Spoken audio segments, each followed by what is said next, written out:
Hey, what's up guys? It's Marv and welcome back to another Asphalt 9 patch notes video. Today we got the new breed rivals update patch notes.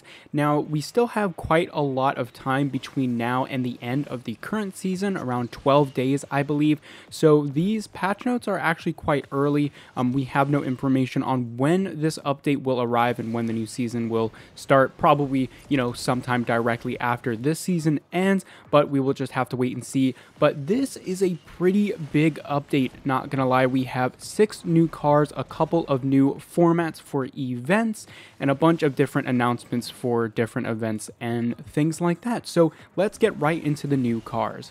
Alright, so starting off with the flagship car in this update, we have the Vision 1789 in Class S. Now, you might be recognizing this car and it might seem familiar, and that's because it is from Asphalt 8, or it was previously added to Asphalt 8 a couple of months ago. Now, in Asphalt 9, it is a decently high-end Class S car. Now, going off of the base stats and rank, it should be placed right next to the Neuron Hypercoupe, so not a king of Class S, but it'll certainly be a decent car if the class rank and the base stats are anything to go off of, and I think this looks pretty darn cool. Next up, we have the Arash AF8 Falcon Edition. Now, I believe this car was actually leaked a couple of weeks ago, I believe. Now, I didn't cover it because I was busy, but I think we've been knowing about this car for a while. Looks pretty good, like a just fairly okay B-class car. Nothing too crazy here. You can see it has a decal as well. Next up, we have the Brabham Bt-62. Now, this looks like a pretty darn good C-class car. You can see it has epic blueprints as well as a decently high star count and a relatively high starting rank as well. This one also has a decal with a 1, meaning that it'll probably be unlockable in some sort of Grand Prix event, which we'll talk about in a bit. And by the way, I will be talking about all the different events for these cars after we go through them. Next up, we have the Bolwell Mkx Nagari 500. Now, this is just a very generic C-class car, and I do want to say that this will be the car hunt car for this update, so nothing special here. I mean, obviously, if Gameloft is giving this out in a car hunt, it shouldn't be very special at all. So, yeah, you'll have to grind a lot for this car, and it does look kind of interesting. I like the shape of it. And finally, here we have the Legend Pass Early Access cars, and yes, I said cars because there are 2. Now, I'm not sure whether or not this means that this first one, because it's listed specifically as early access, will be like available quickly after this update or not. I'm not sure. But anyway, the first car we have is the Pure Italia Berlinetta. This looks like it's going to be a pretty decent B-class car. I really like the shape of this car and especially the back end. If you go look at it on Google, you can see more about this car, and it really does have a nice design in my opinion. And next up, they list a premium car as the Tushek Ts 900 Racer Pro. Sorry, I got a little kerfuffled with my words. Now, this looks like it is a really, really good S-class car. The starting rank is around 3584. Now, this means it's probably situated close to the Speedtail and Regera, I believe, if I'm not wrong on that. Now, it says only available in the store, so I'm not exactly sure what they mean by that. But anyway, let's talk about different events and things like that. So this past season we had, of course, the tour format, and that is going away for this season, but they said that they might bring it back.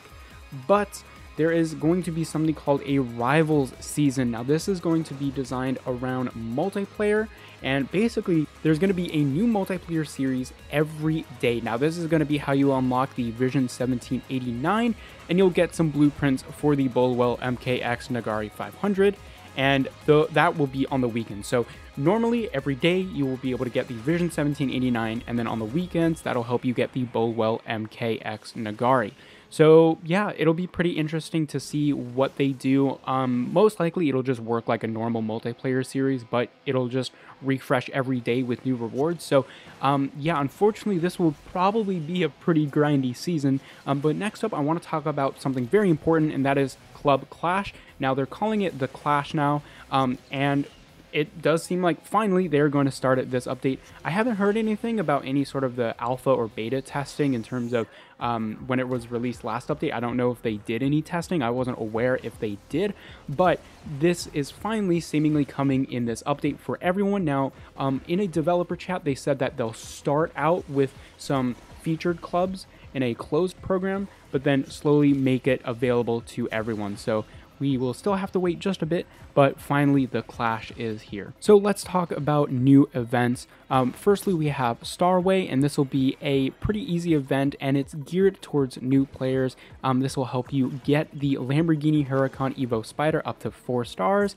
Now, you might not be able to see this event if you already have the car at 4 stars. So again, this is really for anyone who's new to the game or just doesn't have the Huracan. And I think about 99% of people have the Huracan at this point, but I don't know.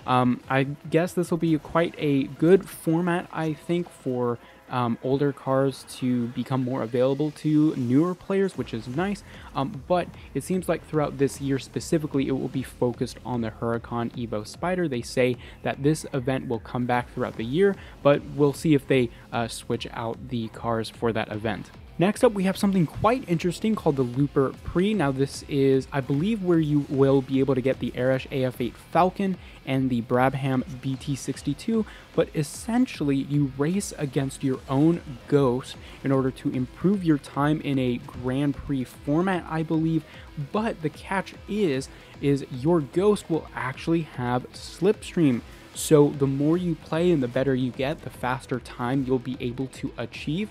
Now, this will, I believe, as the developer chat sort of mentioned, it will work kind of like the regular Grand Prix, to where you can improve your time and everything like that using the unlimited practice runs, but there will be a limited amount of like actual recorded runs. So I'm not sure how this will really fare in terms of how people enjoy it. I think this is an interesting concept. The problem is you're just racing against yourself. So I don't really know how fun this will be, but it's certainly a nice, interesting twist on the Grand Prix format. So again, we'll go over all of the new events as well coming in this update. As I mentioned before, the Bolwell Mkx Nagari 500 will be getting a car hunt, and there will also be a new sort of revamped Koenigsegg Regera special event. Now, they say that it's going to be a new version, so I don't know how good this will be compared to the Bugatti Chiron event we got earlier this year, I guess later last year. But hopefully this will be exciting for a lot of players, and especially those who want to finally start up the Regera to its maximum potential. I will be looking to hopefully max out the Regera for this event. In addition, there will also be a special event with the Bolwell Mkx Nagari and the Tushek Ts 900 Racer Pro car. So you will probably need the Bolwell in order to play in this event, and hopefully you will get some nice rewards with that. So I believe the Tushek Ts 900 is the premium car, so this looks like it's going to be a Legend Pass exclusive event. Now, they also say that there's going to be a special event dedicated to trying out all the new cars in this update, so not sure if they mean free trial events like in daily events or some sort of bigger event. We're not sure. Of course, the different holidays coming over the next couple of months will also be receiving some seasonal events like we've seen before. As well as that, finally, they are adding more rewards for Chapter 6 in order to get the Lamborghini Veneno, and you will be able to get more of those blueprints, I believe, in the New Breed Rivals career season. And yeah, besides that, we got a couple of new things like new emojis. The Vencer Sarth's rank has been updated to reflect its performance, and that's pretty much about it. There's been some bug fixes as well as a little change to the way that the car filter works, and that's about it. Again, this is a pretty decently sized update, and I'm surprised there aren't more cars in this update that are very, very popular, but I think Asphalt has always been a franchise where people get to know cars they haven't really seen before. That was especially the case in Asphalt 8, so I'm actually quite excited to learn more about these cars and drive them as well. But it's weird to see that there are now 2 premium focused cars in this update. Again, one of them is listed as early access, whereas the other one is listed solely as a premium car, so I'm not sure how that's going to work. But the new Looper Pre, as well as the multiplayer rivals event, looks pretty interesting, so we'll have to wait and see how that turns out. But of course, let me know your thoughts in the comment section down below, and I will see you guys later.